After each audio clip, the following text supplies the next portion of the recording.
speech, my happy dance, Arobo.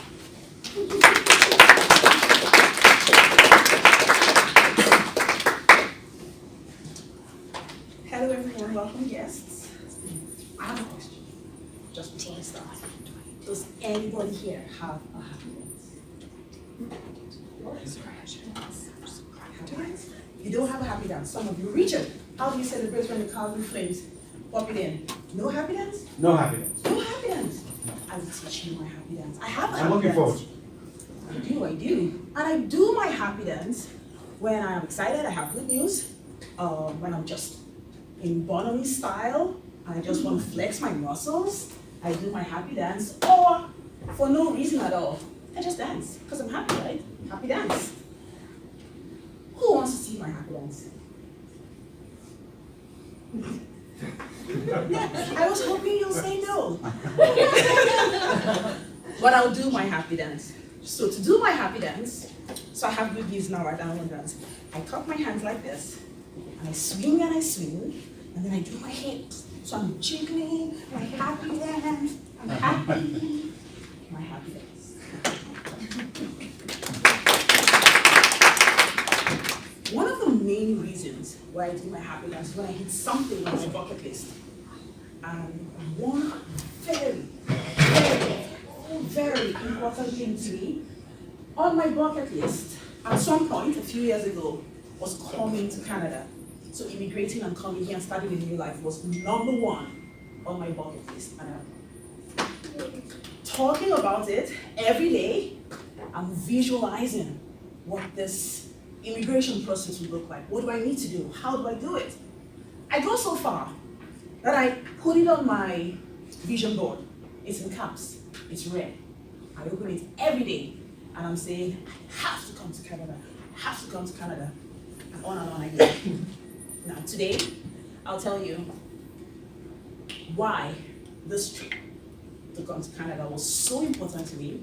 I'll tell you step by step what I did and how I did it. Okay? All right. Oh, Emma. Oh, hi. So in order to do this, Immigration, Refugees, Citizenship Canada, also known as IRCC, and that's the body in charge of everything immigration in Canada, they operate a point-based system to recruit immigrants from all over the world to come into Canada. And to do this, you have to be a skilled worker. So you have to have a skill that the Canadian government needs. So what is it? Engineering, HR, whatever.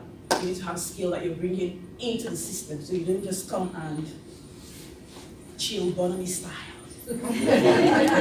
Doing nothing. No, they don't want that. And to do this, there's certain criteria, right? So your age is important. How old are you? Education, how many degrees do you have? What kind of skills do you have? How many years of work experience do you have on the table? Now, a 28-year-old with 2 degrees, so I'm saying a BSc and an MSc, with say 5 years of work experience, is automatically more qualified than a 34-year-old with the same exact qualifications, right? Also, there's an English exam you have to write to show that you can communicate Canadian style. When you come here, it's called IELTS. It is no easy feat. You study to write that exam. You listen, you speak, they score you, and you must get a certain benchmark on all of these bands to be able to get into the Canadian pool. Every birthday, you lose 5 points from the points you've tried to get in the past. So there's a race for time here. That being said, in order to get into this competitive pool, I have to write the English exam and score high like I mentioned. So I took the bold step, registered for my exams. I wrote, happy dance. Right? I passed, and yeah, that was good. So my results came in, and then the next thing I needed to do was have my educational degrees evaluated by a body accredited by IRCC here. I used WES for mine, and I had to pay WES some money. Contact my school that I went to. I had just a BSc. So any person listening to me right now, even me at the time, I thought, this has got to be easy. Just 1 degree. I'll contact my school. Let them know that this is what I wanted. they'll put my transcript together, mail it to Canada. DHL, FedEx, anybody, right? It took me almost 2 years to have this done. Yes. I got in contact with my school. I went to a state university. My records could not be found anywhere. The school had moved campuses. I went on and on and on. In fact, they told me that I had to come physically. My school is about 5 hours from me, not too far, but I had a baby. I had work. How long was I going to be there for? I have to pay for accommodation, transportation. It was just everything that I was dreading. I greased palms. So every day I was calling, I was sending money, and nothing was being done. But eventually, this clicked. And so, this is funny enough. It was okay, my transcript was ready. But at the time, I was going through a divorce. So I had no money to pay Wes. It wasn't much, it was about $250 or something, but I didn't have the money. So I called the States. I have a brother in the States. He's been there for a while, so he has some money, and I called. Hello. He says, good. How are you? You know, when you want to ask for certain things, you have to go bodily style. Yeah, I'm excited, but you've got an agenda. He says he's good, and I say, yeah, there's something that I need to ask you, and blah, blah. And then I ask, okay, he pays. I'm like, yes. And so my evaluation kicks in, and yeah, I have it. Now, at the time, IRCC draws were going for, they were picking people from about 435 to 455-ish. They're about 460, depending on the week, and draws were done bi-weekly. So with my age, my 1 degree, my exceptional English score, you think that I was there, right? No, I wasn't. I had 423. And I'm like, goodness, disappointment, no happy dance. And I'm thinking, what to do. But I had to keep moving. I had this dream, and this dream was fun. So I tried to be smart. And then I registered in the state university there to do a postgraduate diploma in management, so get another degree while I'm waiting for a miracle in the pool, right? And I start school, I'm there, going to school, but I'm anxious every day. I'm thinking, I need this. I need it quicker, you know. One day, I received a call from my friend. She was also in the immigration struggle, like we used to call it back then. She's here now, by the way, so good news. So I get a call from her. She says to me, I was online just now and I read something. But before I continue, you did a professional diploma a few years ago. Did you finish? I said, yes, I did. I'm certified. I'm chartered. I'm a chartered human resource practitioner. And she says, oh yeah, well, she's reading right now online that all the professional certifications, so I'm talking professional certifications like ACCA, ICANN, and the likes, they were being evaluated as degrees by the IRCC. Shut the front door. No way. I'm shocked. I'm excited. Well, this can't be real, you know. So I quickly take my phone and then I call the head office of this place in Lagos, Nigeria. And they tell me, oh yeah, you have a transcript. I'm like, what? Can you send it to West? Yes. Oh, wow. This is everything I needed to hear. What did I do? I still don't have money to pay this. I have not paid my brother the loan he did before. But I needed help. So I call him again. I say, I'm calm, I'm cooperative. Hello. He says, hi. I said, good. What's going on? I asked, are you dating? He says, no. That wasn't the right time. I thought he was a fool. That even I wouldn't date him. Not the time. So I'm like, oh, what happened? She left you. Oh my gosh, what was she thinking? You're all that and more. I'm serenading him. And then I said, I haven't paid back for the one you did, but I need you. I need help. And he's nice. He indulges me. He makes the payment. And in a week, I'll find out if it worked. Because in a week, I still do another draw. So I get out of the pool completely. My evaluation is there. I go back into the pool. What do I score? 456. couldn't believe my eyes. I was shaking. This can't be happening. But we'll find out, right? So 1 week later, I'm on the phone with my sister. She's in Calgary. She's right here. I put her on speaker. I'm just going through my phone, and I see an email from IRCC telling me to go to my profile. The emails are similar to the ones you get from CRA. You know, so you just see the header and you're like, oh, I got mail. So I go back into my profile and then I check. And I'm invited to apply. You know the kind of happiness you feel that you can't really have. This is not a happy dance moment. You're in shock. Your heart is full and it's like a burst. And I just close my eyes in bed. I get my sister on the phone and I'm sobbing, literally. I thought I was gonna die. This was all I wanted and I had it. So now I'm excited. I have 3 months to apply. 3 months to apply. I have to get money because my account has to be fat. I need to show the government that I can take care of myself and my daughter for at least 6 months. We're talking about at least $16,000. At this time, I didn't have $500 to my name.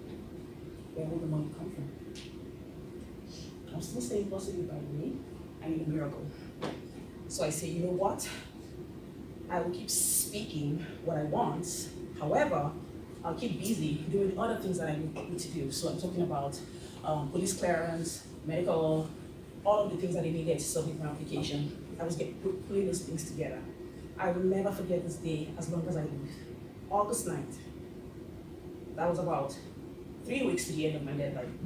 I got another call from a general manager of a company that I did a contract with in May of that year. One of the things I signed when taking on that contract was that I will wait a long time to get my payments. And even when they come, they'll be partial. So installments, little bits, because I was a part of a bigger project.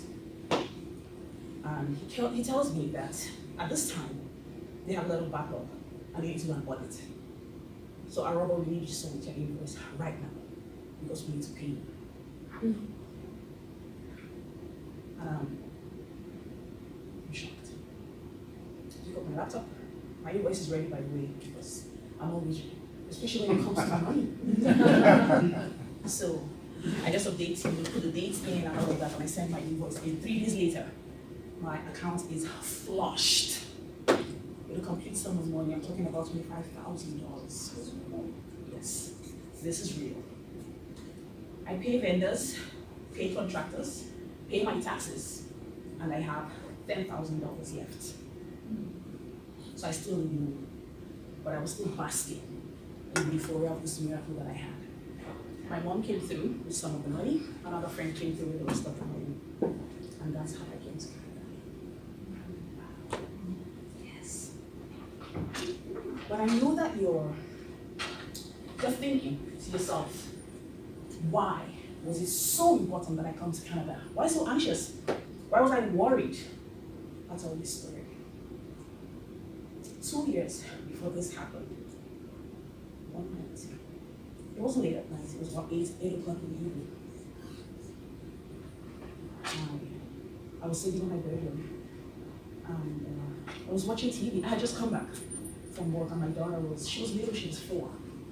She was watching TV with me and I was just doing my thing. And the little girl leaves with my parents. I was in my parents' house because I had left my marital home. She runs into the house. She's panting. What's wrong? She says, there are robbers in the compound. And I freeze. And I said, no, I'm listening. Whoever these people were, they're walking into my house. I have 1 minute to think about what to do. There's my little girl. My sisters were there. Everything was running through my mind. Rape, kidnap. Kidnap was a thing at the time in the city that I lived. Because they would kidnap children for nothing. Peanuts. Kidnap adults for nothing. Peanuts. And I said, this can't happen to my daughter. So I picked my child. And I went into the bathroom. I had a bathroom in the room. I put her there and I told my sisters, go in here. No matter what you hear on the other side of this door, in the next couple of minutes, don't make a move. And I shield this door with my wardrobe door.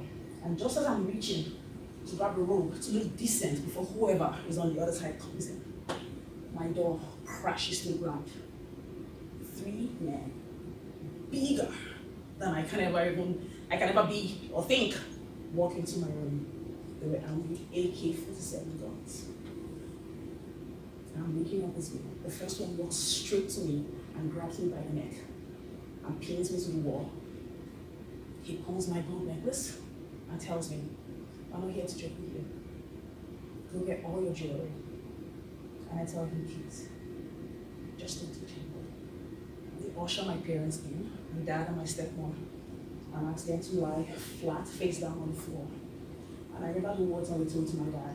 He said, if you move, we will shoot. And I gave my dad the eye. Don't move. So he goes down. And when I think about it now, I think about how helpless that man was, watching his daughter being beaten by this man. By the time they were gone, I had nothing with me. They told me to give them my ATM cards, and that if I gave them the wrong PIN, they would come back. And when they come back, it would not be full. I had cash with me, they took everything. When they were gone, I had no car. I had no laptop. I had no phones. I had nothing, literally. So I was stuck. A lot of the things that happened that night, I can't remember, but there is one image that will stick with me till the day I die. I saw their guns, and they had the Nigerian police emblem on those guns. And I'm thinking to myself, I thought the police were supposed to be with me. I thought they would protect me. When these men left, I had just one number memorized. So I grabbed the phone from the neighbor and then I called and I said, please, come take me to the police station because they're taking my car. I don't have any money. And I go there to report because I have no idea what will happen with my car, right? When I walk into the station, I have just one functional eye, by the way, because they had closed this one from, I don't know who punched me, but it was black and it was closed. I couldn't even see all this eye for days afterwards, so I had just one eye, which really stopped tearing up, and I was a mess. I was a total mess. I walk into the police station and tell them my story. If there were 7 people in the station, there would be 5 women. And they look me in my one eye and tell me that they will not open the file. And I ask them, where do I get the money from? Did you not just hear my story? And they say to me, there's nothing they can do, that's what it is. Long story short, my friend gives them the money and the rest is history. But this gives you a background story of why I was as anxious as I was to get my daughter out of my own country. Now, this is not to run my people down, that's not the intention whatever. If you followed my story in Toastmasters, you know that I love my home country, I love my people. I say it whatever opportunity that I have. So much so that I actually breathe green, if you remember. Right? And if you don't have the speech, listen to it, it's phenomenal. I love my people. But I've come to realize as well that sometimes love is best when done from a distance. That, my friends, is my story. No happy dance for this one. But don't feel sorry for me, because my story ends well. As you can see, I have a happy dance. I'll show you my dance again, but I'll get there soon. What I know is that this time of year, and just like our theme says, is reflection time. So you're thinking, how did the year go? 2022, I had dreams, I had goals. How many boxes did I check out? You know, and then the pressure is coming on, you're thinking about all these things. But today, I just want to say that in as much as all these things come, there's always something to think of. And how about we can all get help that too? It's very easy to complain.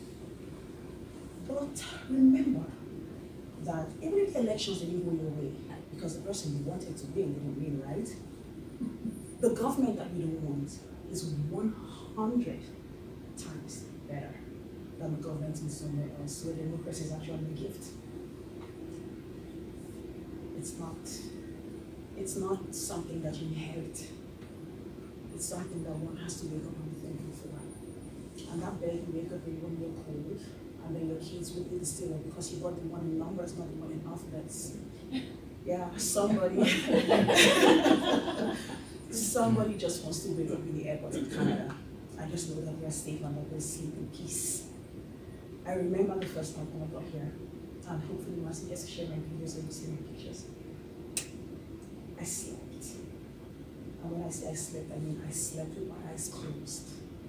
My daughter and I hugged each other and we slept. It wasn't a sleep from being tired from a very long trip. It was a sleep of just having a certain peace in my mind. I'll say that if you can take a thing or two from my story, just take away the fact that it's okay to dream. But when you dream, try to write them down so that they become goals. And then when you write them down, you break them into bits. That way, you can measure what the progression rate is of what you need to do. A wise man once said, the speed at which you used to run is measured by what's chasing you. In my case, I made sure that the picture that I saw that night was always on my mind, and so I knew where I was headed, and I kept running with that same speed. I'm Christian by religion, and so one thing that I do almost all the time is I pray. I pray for no reason. I pray for everything. I pray when I lose my key, even if I was the one who was careless. I talk about it, and I'm like, oh my gosh, please help me, somebody, I pray about everything. But there is something that we all have in common, irrespective of our religious affiliations, and that's the power in what we say. Call it what you want to call it. Don't call it prayer if it makes you uncomfortable. But how about we not just write these things down, but we actually take time to speak them? Not to anyone, to yourself is good. That way it becomes real. It has some power. May 7th, 2019, my daughter and I, the plane just hovered over Calgary, beautiful sea by the way. I was blown away. I'm like, oh, happy dancing. I was blown away, it was lovely, we landed, and we were so happy, we were excited. But before the plane came down, one thing that I remember very clearly that I did was, I took her hand in mine, and I'm speaking.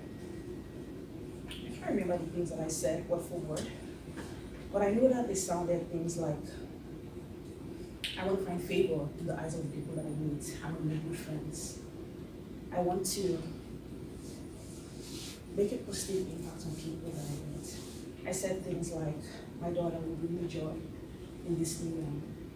And even when there's sadness, the days that I will cry, will be tears of joy. Those are the kind of things that I said. I said, her name will never be mentioned in any place that will bring me sadness. I said a lot. Can't remember them right now, because I was too happy. But I did say these things, and if you're doubting at any point that it worked, I want you to look to your left and to your right in this room and tell me who you see. You're surrounded, and I make sure to say this, by the most brilliant minds that I have come across. I'm blown away because I come for a Toastmasters video because of the people who have impacted in my life, and that is me. And everyone listens, so everybody, literally. And so I believe that the things that I said that day on the plane did work for me. I know they did work for me because I'm living proof every day. That day I felt like I was talking to the city and I was just telling the city what I wanted from it. And everything that I said so far so good. Still on the journey, still learning about the cold. Yes, I am. So when I start to complain, I remind myself, remember when this was all you wanted. Remember when all you wanted was to spend one night in Canada, even if it was ice cold.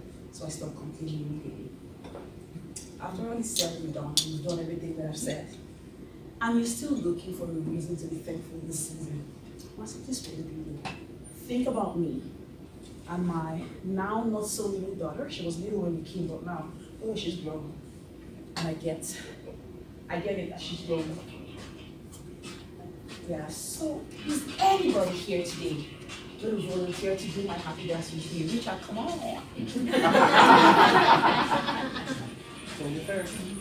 How's that only fair? Addy, you're watching Somebody, stand everybody, up. happy dance, come on. You guys all go. Yeah, thank you, Jessie, you I do go, value girl. this, I need to take notes.